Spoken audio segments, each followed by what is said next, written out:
ವಾಂಗ್ಚುಕ್ ಮೇಲೆ ಕಾಳಜಿ ಇದ್ರೆ ಯುರೋಪ್ ಪ್ರವಾಸ ಅರ್ಧಕ್ಕೆ ನಿಲ್ಲಿಸಿ ಬರಬೇಕಿತ್ತು. ರಾಹುಲ್ ಗಾಂಧಿಗೆ ಎನ್ಡಿಎ ನಾಯಕರ ತಿರುಗೇಟು. ಸೋನಂ ವಾಂಗ್ಚುಕ್ರನ್ನ ಆಸ್ಪತ್ರೆಗೆ ದಾಖಲಿಸಿರುವ ವಿಚಾರವಾಗಿ ಕೇಂದ್ರ ಸರ್ಕಾರದ ವಿರುದ್ಧ ವಾಗ್ದಾಳಿ ನಡೆಸಿದ್ದ ಲೋಕಸಭೆಯ ವಿರೋಧ ಪಕ್ಷದ ನಾಯಕ ರಾಹುಲ್ ಗಾಂಧಿಗೆ ಎನ್ಡಿಎ ಒಕ್ಕೂಟದ ನಾಯಕರು ಭಾನುವಾರ ತಿರುಗೇಟು ನೀಡಿದ್ದಾರೆ. ರಾಹುಲ್ ಗಾಂಧಿಗೆ ನಿಜವಾಗಿಯೂ ವಾಂಗ್ಚುಕ್ ಬಗ್ಗೆ ಕಾಳಜಿ ಇದ್ದಿದ್ರೆ ತಮ್ಮ ವಿದೇಶಿ ಪ್ರವಾಸವನ್ನ ಅರ್ಧಕ್ಕೆ ಮೊಟಕುಗೊಳಿಸಿ ಅವರನ್ನ ಭೇಟಿಯಾಗಬೇಕಿತ್ತು ಎಂದಿದ್ದಾರೆ. ಜಂತರ್ ಮಂತರ್ನಲ್ಲಿ 20 ದಿನಗಳ ಕಾಲ ಉಪವಾಸ ಸತ್ಯಾಗ್ರಹ ನಡೆಸಿದ ನಂತರ ಆರೋಗ್ಯ ಹದಗೆಟ್ಟ ಹಿನ್ನೆಲೆಯಲ್ಲಿ ಸೋನಂ ವಾಂಗ್ಚುಕ್ರನ್ನ ಆಸ್ಪತ್ರೆಗೆ ದಾಖಲಿಸಲಾಗಿತ್ತು. ಇದನ್ನ ಬಿಜೆಪಿ ನೇತೃತ್ವದ ಕೇಂದ್ರ ಸರ್ಕಾರದ ಅಸತ್ಯ ಮತ್ತು ಹಿಂಸೆಯ ರಾಜಕಾರಣ ಎಂದು ರಾಹುಲ್ ಗಾಂಧಿ ಎಕ್ಸ್ ಖಾತೆಯಲ್ಲಿ ಪೋಸ್ಟ್ ಹಂಚಿಕೊಳ್ಳುವ ಮೂಲಕ ಟೀಕಿಸಿದ್ರು. ಈ ಹೇಳಿಕೆಗೆ ಈಗ ಆಡಳಿತ ಪಕ್ಷದ ನಾಯಕರಿಂದ ಭಾರೀ ಆಕ್ರೋಶ ವ್ಯಕ್ತವಾಗಿದೆ. ರಾಹುಲ್ ಗಾಂಧಿ ತೀವ್ರ ವಾಗ್ದಾಳಿ ನಡೆಸಿದ ಕೇಂದ್ರ ಸಚಿವ ಗಿರಿರಾಜ್ ಸಿಂಗ್, ರಾಹುಲ್ ಗಾಂಧಿ ವಂಶ ಪಾರಂಪರ್ಯ ರಾಜಕಾರಣದ ಸಂಕೇತ ಎಂಬುದನ್ನು ಇಡೀ ದೇಶ ಮತ್ತು ಜಗತ್ತು ಬಲ್ಲದು.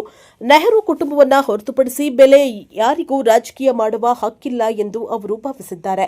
ಹಿಂದುಳಿದ ಜಾತಿಗೆ ಸೇರಿದ ಚಹಾ ಮಾರುತ್ತಿದ್ದ ವ್ಯಕ್ತಿಯೊಬ್ಬರು ಪ್ರಧಾನಿಯಾಗಲು ಹೇಗೆ ಸಾಧ್ಯ ಎಂಬ ನೋವು ರಾಹುಲ್ ಅವರನ್ನ ಕಾಡುತ್ತಿದೆ. ಆದ್ದರಿಂದಲೇ ತಮ್ಮ ವಿದೇಶಿ ಪ್ರವಾಸಗಳ ಸಂದರ್ಭದಲ್ಲಿ ಭಾರತದ ವಿರುದ್ಧ ಮಾತನಾಡುತ್ತಾರೆ ಮತ್ತು ಪ್ರಧಾನಿಯವರನ್ನ ನಿಂದಿಸುತ್ತಾರೆ ಎಂದು ಆರೋಪವನ್ನ ಮಾಡಿದ್ದಾರೆ. ಬಿಜೆಪಿ ರಾಷ್ಟ್ರೀಯ ವಕ್ತಾರ ಶಹನವಾಜ್ ಹುಸೇನಿ ಮಾತನಾಡಿ, ಸೋನಂ ವಾಂಗ್ಚುಕ್ ಜಂತರ್ ಮಂತರ್ನಲ್ಲಿ ಉಪವಾಸದಲ್ಲಿದ್ದಾಗ ರಾಹುಲ್ ಗಾಂಧಿ ಯುರೋಪ್ನಲ್ಲಿದ್ದರು. ಅಷ್ಟೊಂದು ಕಾಳಜಿ ಇದ್ದಿದ್ರೆ ಅವರು ತಮ್ಮ ಯುರೋಪ್ ಪ್ರವಾಸವನ್ನ ಮೊಟಕುಗೊಳಿಸಿ ಬರಬಹುದಿತ್ತು.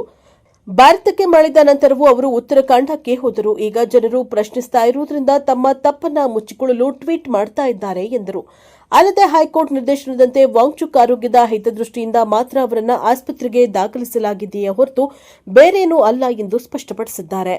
ಜೆಡಿಯು ಶಾಸಕ ಶ್ಯಾಮ್ ರಜಾಕ್ ಕಾಂಗ್ರೆಸ್ ವಿರುದ್ಧ ಕಿಡಿಕಾರುತ್ತಾ 1974ರಲ್ಲಿ ಯಾರು ಅಧಿಕಾರದಲ್ಲಿದ್ದರು, ಪಂಜಾಬ್ನ ಆಪರೇಷನ್ ಬ್ಲೂ ಸ್ಟಾರ್ ಸಮಯದಲ್ಲಿ ಯಾರು ಅಧಿಕಾರದಲ್ಲಿದ್ದರು, ಇವರೇ ಹಿಂಸೆಯ ಮೂಲಕ ಅಧಿಕಾರದಲ್ಲಿದ್ದವರು, ನಮ್ಮಂತಹವರನ್ನ ಜೈಲಿಗೆ ಕಳುಹಿಸಿ ಅನೇಕರನ್ನ ಕೊಂದವರು ಇವರು. ಈಗ ಮಹಾತ್ಮ ಗಾಂಧೀಜಿಯವರ ತತ್ವಗಳನ್ನು ಪಾಲಿಸುವವರ ಮೇಲೆ ಹಿಂಸೆಯ ಆರೋಪ ಮಾಡುತ್ತಿದ್ದಾರೆ. ಕಾಂಗ್ರೆಸ್ ನಾಯಕರು ಸರ್ವಾಧಿಕಾರವನ್ನೇ ಪ್ರಜಾಪ್ರಭುತ್ವ ಎಂದು ಭಾವಿಸಿದ್ದಾರೆ ಎಂದು ಟೀಕಿಸಿದ್ದಾರೆ. ಎನ್ಡಿಎ ನಾಯಕರ ಈ ವಾಗ್ದಾಳಿಗೆ ಕಾಂಗ್ರೆಸ್ ವಕ್ತಾರ ಸುರೇಂದ್ರ ರಜಪೂತ್ ತಿರುಗೇಟು ನೀಡಿದ್ದು, ರಾಹುಲ್ ಗಾಂಧಿ ಹೇಳಿಕೆಯನ್ನ ಸಮರ್ಥಿಸಿಕೊಂಡಿದ್ದಾರೆ. ದೇಶಾದ್ಯಂತ ಇರುವ ವಿದ್ಯಾರ್ಥಿಗಳ ಧ್ವನಿಯನ್ನ ಹತ್ತಿಕ್ಕಲು ಸಾಧ್ಯವಿಲ್ಲ. ರಾಹುಲ್ ಗಾಂಧಿ ಮತ್ತು ಸೋನಂ ವಾಂಗ್ಚುಕ್ ಇಬ್ಬರು ವಿದ್ಯಾರ್ಥಿಗಳಿಗಾಗಿಯೇ ಹೋರಾಡುತ್ತಿದ್ದು, ವಾಂಗ್ಚುಕ್ರನ್ನ ಬಲವಂತವಾಗಿ ಪ್ರತಿಭಟನಾ ಸ್ಥಳದಿಂದ ತೆರವುಗೊಳಿಸಿರುವುದು ಪ್ರಜಾಪ್ರಭುತ್ವದ ಆಶಯಕ್ಕೆ ವಿರುದ್ಧವಾಗಿದೆ ಎಂದರು. ಬಿಜೆಪಿಗೆ ವಾಂಗ್ಚುಕ್ ಅವರ ಮೇಲೆ ಅಷ್ಟೊಂದು ಸಹಾನುಭೂತಿ ಇದ್ದರೆ ಅವರೊಂದಿಗೆ ಮಾತುಕತೆ ನಡೆಸಲಿ ಮತ್ತು ನೀಟ್ ಪೇಪರ್ ಸೋರಿಕೆ ಹಗರಣದ ಹೊಣೆ ಹೊತ್ತು ಕೇಂದ್ರ ಶಿಕ್ಷಣ ಸಚಿವ ಧರ್ಮೇಂದ್ರ ಪ್ರಧಾನ್ ರಾಜೀನಾಮೆ ಪಡೆಯಲಿ ಎಂದು ತಿರುಗೇಟನ್ನ ನೀಡಿದ್ದಾರೆ.